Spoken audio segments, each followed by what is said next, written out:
Hi guys, আমরা এখন যাচ্ছি ফালাকাটার শ্মশানে।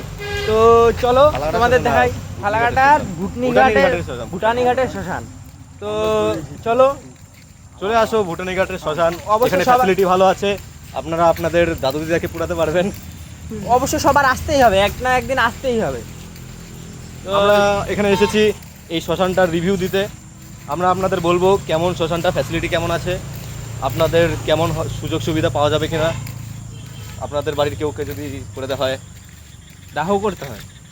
তুমি আর বড় লোক সব এক জায়গায় আসতে হবে, তার জন্য টাকাটা তো অহংকার কিসের, কোনো অহংকার করো না।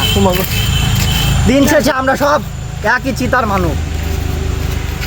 তো একটা মহামানবের বক্তব্য শোনার পরে তোমাদের ওই আশা করি যে এখানে আসার উৎসাহটা আরও বাড়লো। তো চলো তোমাদেরকে আমাদের শ্মশানটা দেখাই। তোমরা দেখো এই যে শ্মশানের যে জায়গায় দাহ করা হয় মানুষকে, আর এদিক দিয়ে আমাদের ফালাকাটা রোদ যাচ্ছে ফালাকাটায়, আর এদিকে মন্দির হচ্ছে তো বানানো। তো আর ওখানে মাছ মারছে। তো এখানে আমাদের মহাদেব ঠাকুর বসে আছে। মাকালিকে ঢেকে রেখেছে দেখুন, আমাবচ্ছি এর জন্য মহাদেবকে ঢেকে রেখেছে। হর হর মহাদেব। হর হর মহাদেব।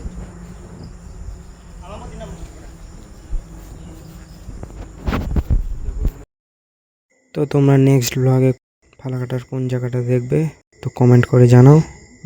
বাই, নেক্সট ব্লগে দেখা হবে।